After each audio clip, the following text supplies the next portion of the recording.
já ultrapassamos e já passamos por algumas temáticas. E a temática do mês de setembro, ela fala de autoridade. O próximo mês nós vamos estar falando de mudanças, mas eu abri na quarta-feira falando de autoridade e mostrando que a autoridade tem a ver com aquele que decide, com aquele que age, com aquele que pode fazer. Nem todos, ou tudo que tem autoridade tem poder, nem tudo que tem poder tem autoridade, mas Jesus, ele disse: é-me dado todo o poder nos céus e na terra, e as pessoas também olhavam e diziam: de onde vem tanto poder? Mas muito mais do que isso, também diziam, ele fala como quem tem autoridade. Só para que isso fique claro, vamos imaginar um revólver. Vamos imaginar um revólver e eu diria para você que um revólver tem poder para matar, sim ou não? Sim ou não? Mas ele tem autoridade? Não, porque o revólver não atira sozinho, certo? Ele tem o poder para matar, é verdade. Ele tem o poder para fazer, mas ele não tem autoridade para fazer. Para que ele funcione, precisa de alguém por detrás do gatilho para que faça, ou seja, alguém com autoridade que use o poder daquela arma para realizar o feito. Eu quero te mostrar nesse texto, um texto que já usei diversas vezes na igreja, mas que mostra muito bem o poder e a autoridade de Jesus agindo de uma forma muito clara. E qual é o propósito da mensagem de hoje? É fazer com que você saia daqui reconhecendo que Cristo tem as duas coisas, autoridade e poder, em nome de Jesus. Às vezes estamos sofrendo tanto ao lado de alguém tão poderoso,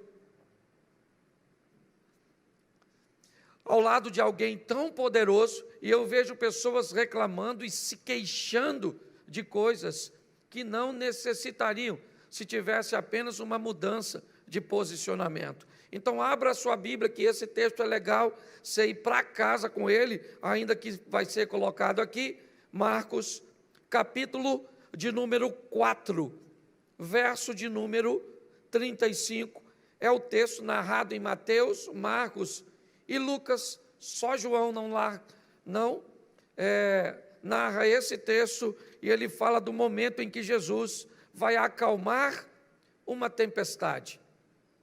Marcos, capítulo 4, verso de número 35. E naquele dia, sendo já tarde, disse-lhes: passemos para a outra margem, ou para a outra banda. E os discípulos, deixa eu pegar aqui 4:35, e eles, despedindo a multidão, levaram consigo assim como estava no barco, e outros barcos o seguiam. Ora, levantou-se grande temporal de vento, e as ondas se arremessavam contra o barco, de modo que o mesmo já estava a encher-se d'água. E Jesus estava na popa, dormindo sobre um travesseiro. E eles o despertaram e disseram: Mestre, não se te importa que pereçamos? E ele despertando, repreendeu o vento e disse ao mar: acalma-te, e mudece. O vento se aquietou e fez-se grande bonança. Então lhes disse: por que sois assim tímidos? Como é que não tendes fé? E eles, possuídos de grande temor, diziam uns aos outros: quem é este, que até o vento e o mar lhe obedecem? Feche os seus olhos. Senhor, em nome de Jesus, continua falando conosco, usa-me como um canal de bênção nesta hora, em nome de Jesus, amém, glória a Deus, amém? Preste atenção, porque é muito importante nós entendermos o ambiente em que isso está acontecendo. Por que é que os discípulos vão estar naquela situação? Por que é que eles vão viver aquele momento? Marcos, ele diz que já era tarde quando Jesus chama seus discípulos e diz para que eles entrem no barco para irem do outro lado. Na expressão que Marcos usa, um advérbio de tempo, dizendo que já era tarde, e eu entendo que na ótica, talvez, dos discípulos que narraram provavelmente essa história para Marcos, pois ele não fazia parte, né, do grupo de discípulos, eu não sei como essa história chegou até ele, mas é importante entendermos que esse grupo tem um líder. Quem lidera esse grupo é Jesus. É importante entender que é a vontade dele que vai prevalecer nessa liderança. Se os seus liderados acham que está tarde, acham que não tem jeito, acham que é melhor mandar as pessoas embora, porque já está ficando tarde, a multidão está ali, não tem comida, é melhor mudar a tônica do discurso, porque o povo está indo embora. Os discípulos de Jesus nem sempre concordaram com aquilo que ele estava fazendo. Em inúmeras situações, nós vamos ver que os discípulos discordam do discurso de Jesus. Pedro, por exemplo, discordou ao ouvir Jesus dizer que iria morrer daquele jeito. Nós olhamos, né, muitas situações onde os discípulos achavam que Jesus não estava certo, mas eles entendiam e obedeciam, mesmo confusos, porque eles respeitavam a autoridade de Jesus. Então é importante nós entendermos que na ótica, provavelmente, dos discípulos, o momento não era adequado para atravessar o mar. Talvez porque tinha 4 pescadores e eles já foram capazes de identificar que uma tempestade já estava rondando o mar da Galileia. Fazendo aquela leitura, não era seguro entrar naquele ambiente, era inapropriado. Só que quem está dizendo que vai ser feito é alguém que tem autoridade. Mas me parece que esse requisito ainda não está muito preenchido na mente dos discípulos. Os discípulos ainda estão um pouco confusos no que diz respeito a essa intensidade de confiança. Então, por isso, eles precisam dessa lição. Então, dizem que já era tarde quando Jesus diz para os discípulos irem para o outro lado. Tá certo? Verso 35. Mas no 36, põe aí, eles deixando a multidão. Preste atenção, porque agora os discípulos precisam tomar uma decisão. Eles precisam deixar alguma coisa para caminhar com Jesus. Não cabe todo mundo no barco. Não dá para todo mundo estar ali. Para andar com Jesus, tem que entender que algumas coisas não poderão fazer mais parte da nossa vida. Para andarmos com Jesus, algumas coisas terão que mudar e serem deixadas para trás. O texto diz que para entrarem no barco, eles têm que tomar uma decisão. O que é? Deixar a multidão. Que hoje você pode aplicar segundo o seu contexto e a sua realidade. O que você precisa deixar para caminhar com Jesus? Para entrar nesse barco onde Ele lidera, onde Ele é um líder, onde Ele dita a hora, onde Ele dita a direção, onde Ele dita a frequência. Como é que vai ser? Muitas pessoas se perdem porque querem trazer para esse barco coisas que não cabem nele.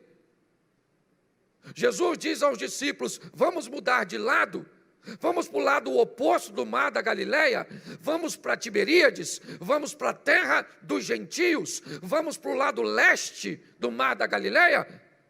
Sim, mas o que eu preciso fazer para ir? Eu preciso deixar algumas coisas.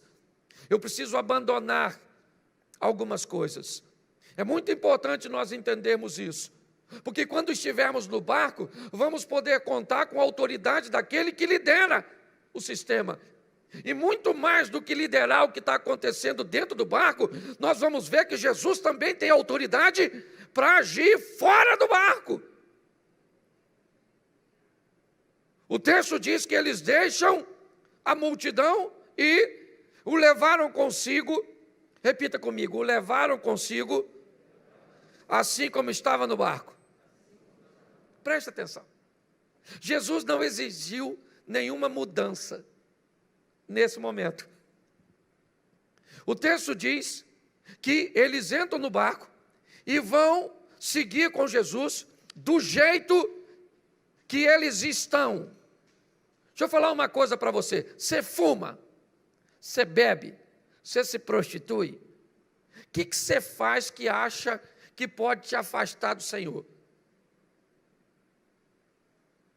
Preste atenção, porque isso é muito importante. Eu queria que você entendesse que tem gente que acha que tem que mudar primeiro para depois receber Jesus. Não, primeiro você recebe, depois ele diz o que tu precisa mudar. Até porque que a mudança às vezes é muito personalizada. Tem coisa que eu preciso mudar na minha caminhada com Jesus e que você não precisa. Tem coisa que você não precisa mudar e eu preciso mudar. Nós precisamos entender isso. Então, quando nós olhamos, vem do jeito que você está. Pastor, o senhor não sabe como é que eu estou. Por isso que o senhor está falando para eu ouvir. Pastor, eu estou numa vida muito difícil, está muito bagunçado. Vem do jeito que você... Vem. Entra no barco, mas deixa ele liderar. E se submeta à autoridade dele. E já nem você se conhece mais. Porque você vai passar a fazer o que nunca fez e vai deixar de fazer o que fazia sempre. Porque ele vai passar a liderar a sua vida. Posso ouvir um amém? Então, os discípulos estão no barco do jeito deles, com os valores deles. E nós vamos ver isso. Estão seguindo no barquinho, mas o texto diz que havia também com ele outras opções. Tinha outros barcos. Entendeu? Jesus não é o único barco, não. Tem outros barcos navegando paralelamente aí ao nosso lado. Inevitavelmente, algumas pessoas tomam as escolhas de entrarem neles. Aliás, deixa eu mudar o contexto do meu discurso. Quem colocou os discípulos no barco? Foi quem? Foi Jesus? Sim ou não? Sim ou não? Quem falou assim, vamos agora para o outro lado, não foi ele?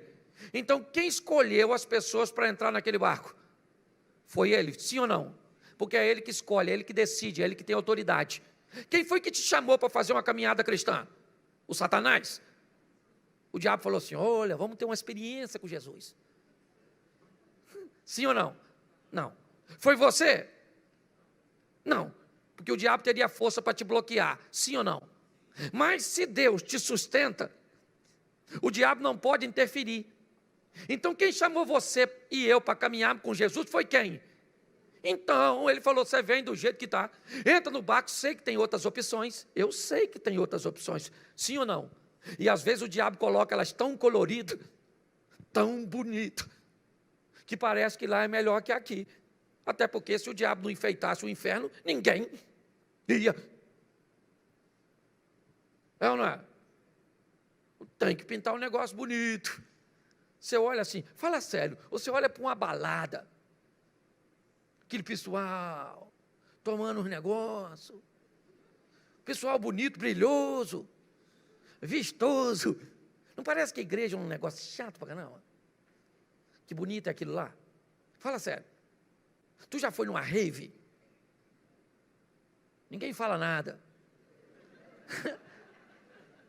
Mas pensa naquele negócio maravilhoso. Tum, tum, tum, tum, tum, tum, tum, tum, tum. Sim, meia-noite, 2 horas, tum, tum, tum. Você sai de lá, você vai tum, tum, tum. Às vezes eu estou ali me preparando para vir pregar. Tem uma discoteca aqui na frente. Esse dia eu desci cantando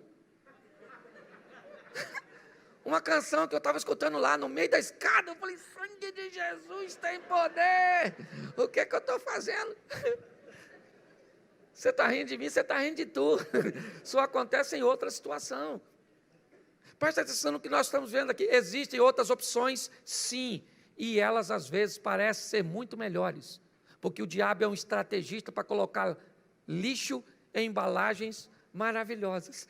Jesus pega o discípulo e diz, nós vamos mudar de lado, para entrar tem que deixar algumas coisas, pode vir do jeito que você quiser, e eu sei que tem outras opções, amém? E os discípulos entraram, sim ou não? Sim ou não? Entraram, certo? Jesus está lá, eu gosto da narrativa, porque Marcos, ele é muito incisivo. Marcos diz que Jesus entra no barco e vai dormir. Já Lucas diz que ele começou a navegar, foi dando um soninho, e aí Jesus pegou no sono e foi dormir. Por que Jesus foi dormir se botou todo mundo no barco? Porque a lição é para o discípulo, não é para ele. Às vezes ele entra na nossa vida, mas fica quietinho. Porque nós precisamos tomar as nossas próprias decisões. Nós precisamos aprender, ele entra no barco e fica quieto. Por quê? Porque ele disse uma frase no verso 35. A frase é a seguinte: passemos para outra banda. Quem falou isso? Quem tem autoridade. E se ele falou que nós vamos passar para o outro lado, não tem temporal, onda grande, maremoto, tsunami, não tem nada, não tem vento, nós vamos atravessar e acabou. Porque quem falou tem autoridade para garantir. É isso que nós precisamos entender. Os discípulos, eles estão vivendo num ambiente muito novo para eles. É muita coisa para aprender em pouco tempo. E como eu disse, inúmeras vezes eles não concordam, não entendem com o que está acontecendo. Não é diferente da nossa caminhada. Em muitas situações, nós não entendemos o modelo, não entendemos o que Deus está fazendo. Será que Ele não poderia fazer diferente? Será que Ele não poderia mudar aí o tempo para realizar as coisas num processo mais fácil de entender? Não, Ele é o líder, faz do jeito que quer. O que eu preciso entender é que quem está no controle sabe de todas as coisas e é perfeito. É isso. Jesus vai dormir. E quando Jesus vai dormir, quem é que aparece? O vento, a tempestade. O vento começa a soprar o barco, para lá e para cá. E se tem uma coisa que para crente é com fartura, é tempestade. Pode notar, volta e meia, ela aparece lá, não precisa nem chamar, que ela vem sozinha. Jesus está dormindo, e se você já pescou, ou entende um pouco, o mar começa a virar, ficar grosso, como alguns utilizam, e o mar começa a engrossar, ele começa a bater. Nós não estamos falando de um transatlântico, nós estamos falando de um barco pequeno. O ambiente começa a ficar desconfortável ali dentro, a tempestade começa a chegar, as ondas batem de uma tal forma que começa a molhar o barco. Os pescadores profissionais, provavelmente Pedro, seu irmão André, Tiago e João, oferecem um pouco mais a proa, inclinando-a para que conseguisse atravessar e não enfrentar as ondas de frente, porque senão quebra o barco, se bater, não tem jeito. É a força da natureza, é o que está lá fora, a fúria do que está lá fora, batendo, buscando interromper a trajetória daquele barco, fazendo com que aquele barco não chegue do outro lado. Por quê? Porque o desejo de chegar do outro lado é de Jesus. Olhe bem. E para o outro lado é a intenção de Jesus. E eu aqui de forma alguma quero dizer que essa tempestade foi enviada por Satanás, porque para mim ele não tem autoridade para isso.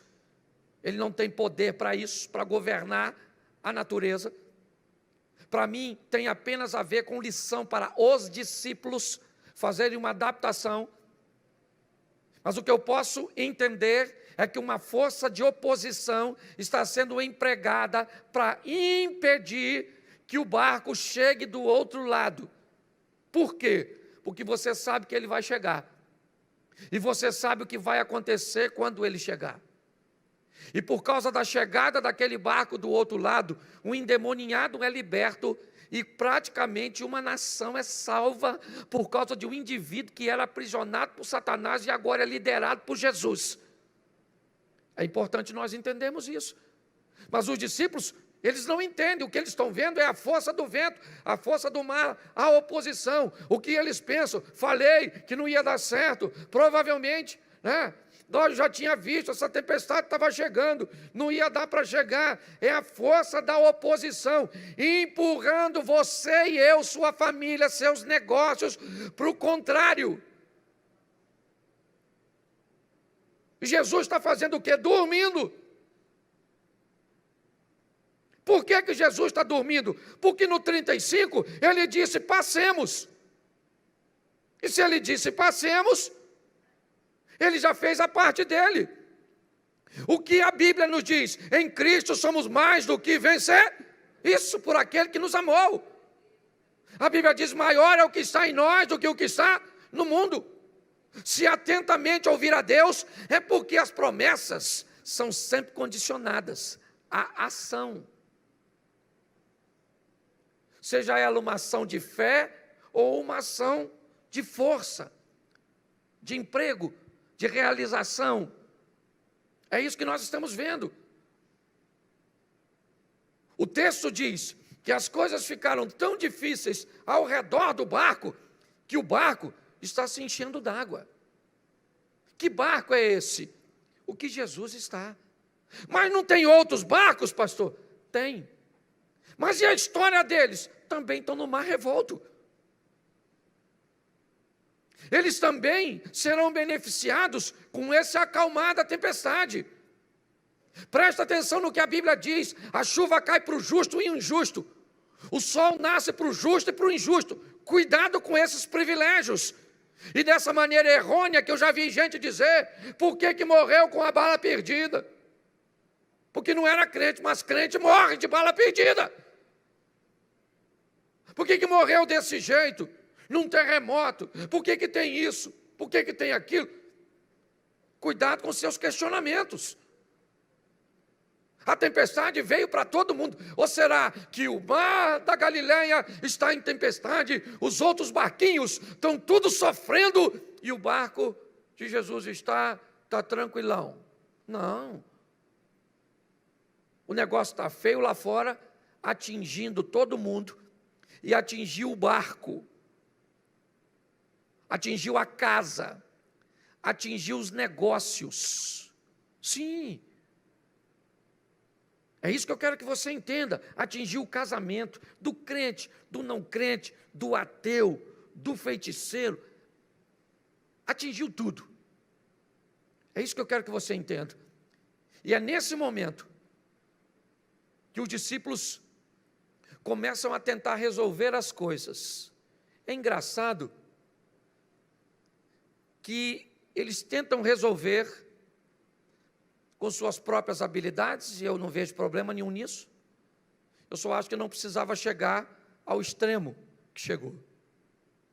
Tem gente que quando enfrenta uma tempestade, ele perde coisas que não precisava perder, se tomasse a decisão certa, na hora certa.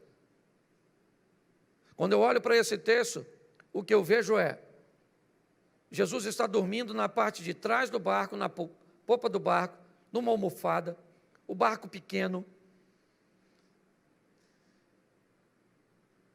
Eu não sei nem como é que se dorme nesse ambiente, para te dizer a verdade.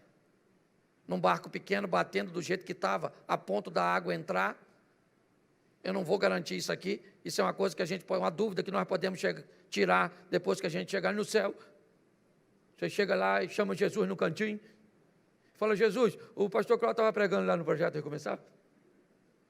E ele falou que provavelmente o senhor nem estava dormindo, estava só de olho fechado para dar a lição. Porque é praticamente impossível estar dormindo nesse ambiente. Mas ele está tranquilo, porque ele está esperando o barco fazer o quê? Chegar do outro, porque ele disse que,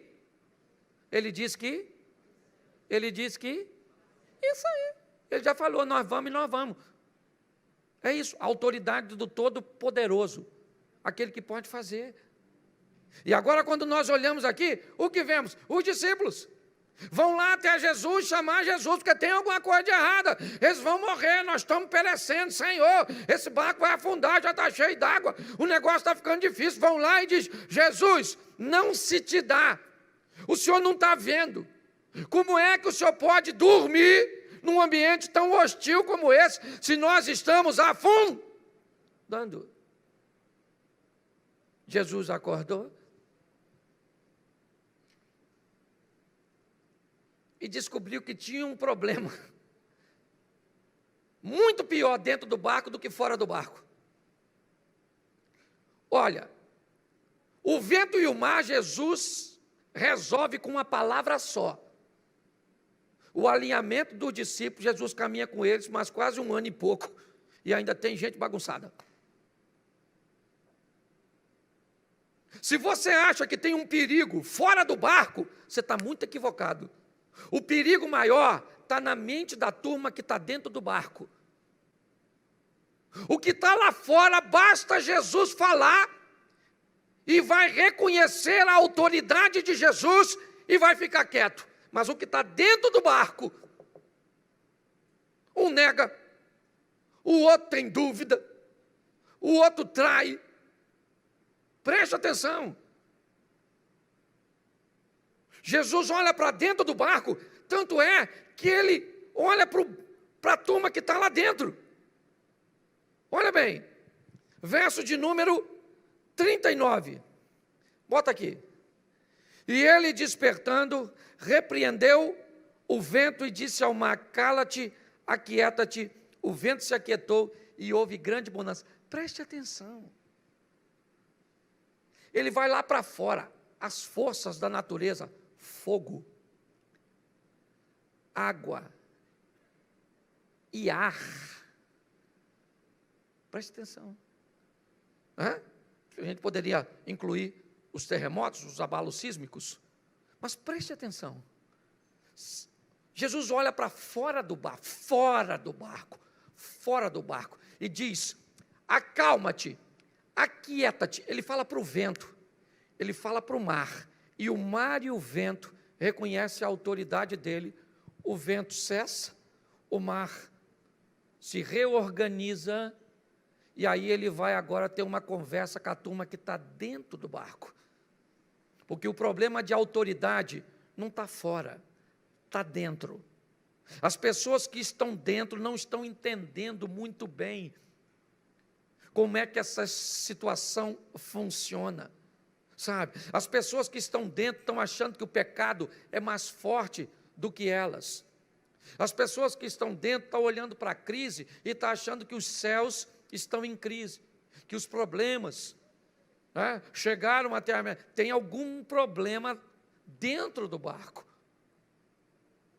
Jesus resolve aquilo que está ao redor, imediatamente. E para quem o mar se acalmou? Para todo mundo. O mar se reorganizou para o barco que Jesus está, para o barco que Jesus não está, para o barquinho pequeno, para o barco grandão, para o outro barco do lado de lá. Quando o mar se organizou, sabe, o bem-estar foi para todos. É verdade. Mas deixa eu falar uma coisa para você, que segundo a Bíblia, Jesus não está em nenhum daqueles outros barcos, senão esse. E nesse barco, Jesus vai ter uma conversa com seus discípulos. Por que vocês são tão tímidos? Por que vocês não têm fé? Olha bem. Olha o que Jesus está conversando com seus discípulos. Qual foi o problema? Onde é que eu errei com vocês? Quando nós partimos, eu não disse para vocês, passemos para o outro lado? Eu não estou caminhando com vocês e disse para vocês que o Satanás, o vosso adversário, Eu não estou caminhando com vocês e disse para vocês que todo dia traz consigo seu mal. Eu não caminhei com vocês e disse a vocês para terem cuidado, porque provavelmente seus maiores inimigos seriam a sua própria casa. Eu não instruí onde foi que eu deixei de mostrar a vocês algo que fizesse tão claro que a vida de vocês seria pautada na minha autoridade. É isso que Jesus está dizendo. Basta vocês olharem algo que contraria o que eu disse, porque foi isso que o vento veio fazer. E é aí que eu te digo, para mim, quem mandou o vento foi exatamente Deus. O vento aqui, esse aqui é o problema. Todas as vezes que enfrentamos uma oposição, parece que as pessoas vão dar o crédito para Satanás. Porque o diabo, eu acho que é muito crédito. Não, querido. Seja quem for que está trazendo a lição, ela só vem para um motivo, para me levar para a próxima fase do meu nível de intimidade para com Deus. Para que eu reconheça o quanto de autoridade Ele tem, não apenas dentro da minha vida, mas fora da minha vida. O que você tem? Uma empresa falindo, Ele tem autoridade para abrir as portas para você, para enviar clientes de onde você menos imagina. Ele tem autoridade e poder para isso. O que você tem? Um casamento que está dissolvendo, uns filhos que estão de um jeito. O que é que está acontecendo?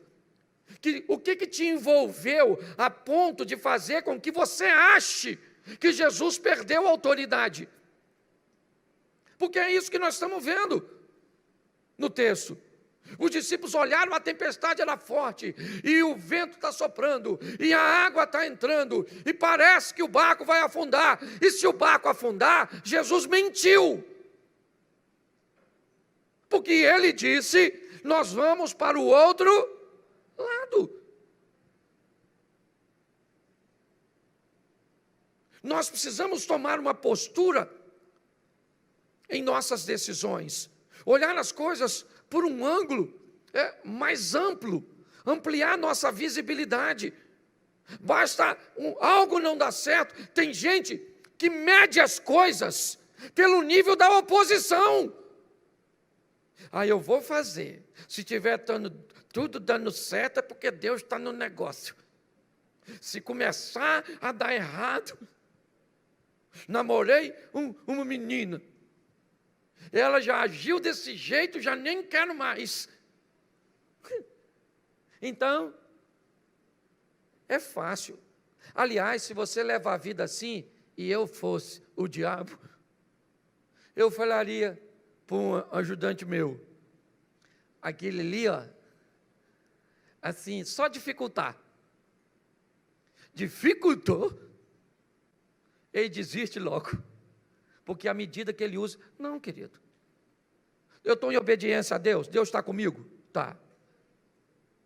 Pautei a minha vida aqui, o que eu vivo enaltece o nome do Senhor, certo? O que eu vivo não prejudica meu próximo, e o que eu vivo me traz satisfação, então estamos juntos, vamos colocar em prática. E agora? Agora eu vou viver segundo a autoridade do Senhor, então vai dar tudo certo? Não, não vai dar tudo certo, vai terminar do jeito que ele disse que seria, é assim que funciona. Agora o percurso é desafiador. Quando Jesus levanta, ele diz para o vento, fica quieto, mar, cala-te, tudo se acertou, lá fora está tudo normal, mas aqui dentro tem um problema, e se você acha que ele terminou nessa situação, não, é só olhar o que os discípulos viveram depois disso, e você vai ver que Jesus teve que resolver muitas coisas depois dessa, para instaurar na mente dos discípulos um nível de autorização, ou de autoridade satisfatória. Foi isso que ele tentou fazer a grande parte de seu ministério. Vamos lá, cheguei na casa de Jairo, vamos lá, o que tem aqui, Jairo? Olha, a menina está morta lá dentro, Jairo, enquanto você foi procurar Jesus, a sua filha morreu, já era, não adianta mais, a menina está morta, está tudo, morreu. Jesus falou para Jairo, vem cá você, sua esposa, vem aqui, Pedro e João, vamos dar um pulinho aqui dentro, e vamos dar uma olhadinha. Chegou lá, a menina está morta, a garota está morta mesmo, é verdade. Pois é, o que é a morte para o homem? Morte para o homem é ausência de vida. O que é a morte para Deus? Apenas um estado de sono, porque basta eu mandar para lá aquilo que estava lá. Pronto, menina, levanta, Jairo, toma a sua garotinha, aquilo que os homens não puderam resolver, Jesus foi lá e resolveu, porque tem autoridade para fazer e poder. Sabe qual é o grande desafio? E estou pregando para mim. Não estou aqui fazendo um discurso de exortação para você, não. E já estou terminando. Porque muitas vezes eu, que já vi Deus fazer coisas extraordinárias na minha vida, fico abalado com obstáculos pequenininhos. Me entristeço com coisa pequena. Muitas vezes na minha mente eu digo que eu vou parar, que não vale a pena. Você pensa que é só você que vive isso? Não é não. Muitas vezes, sabe, esses pensamentos percorrem a maioria de nós, mesmo com todo o conhecimento que temos. O que nós precisamos é entender, Ele está no controle de tudo. E no final desse negócio, meu irmão, vai dar bom, como diz o carioca. Certo? No final diz, mas o Satanás, dane-se o Satanás. Mas o governo, o Bolsonaro, a esquerda, a direita. Meu filho, quem governa a sua vida, quem é? Quem é que governa a sua vida? Então, no final, esse negócio vai ter que dar certo. Agora, no caminho, meu filho, segura. Segura, como diz o hino, na mão de Deus. E vai. Porque tem dia, tem mês, tem época que nós estamos aí, num processo de seleção. A igreja, numa renovação danada. Os antigos crentes, grande parte deles, sumiu. Medo do vírus. O vírus. Engraçado que o vírus... As pessoas que não vêm para a igreja, elas vão para o supermercado. O vírus não está lá, não. O shopping, elas viajam. Por quê? Porque o vírus se converteu. O vírus está na igreja, o vírus. Você está rindo? Nós estamos vivendo tempo difícil, desafiador, difícil para ficar casado, difícil para criar filho, difícil para administrar dinheiro, difícil. Mas se você falar que é difícil, vai melhorar? Não. Então eu sei que é difícil, mas eu sei que nessa história eu não vou ganhar, eu já ganhei. Porque se eu não tivesse certeza, eu estava aqui não, irmão, vou falar para tu. Agora, se eu não tivesse certeza de que nós vamos ganhar essa batalha, feriadão, Johnny, estaria aí numa praia dessa, esperando tudo terminar ruim, mas pelo menos vivendo um momento bom.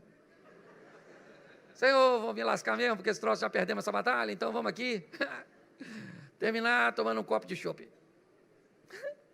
Meu irmão, nós vamos ganhar esse negócio, porque o nosso Deus é mais poderoso e tem autoridade. Então, não sei o que você está enfrentando hoje, mas sai daqui, não é falando para os outros.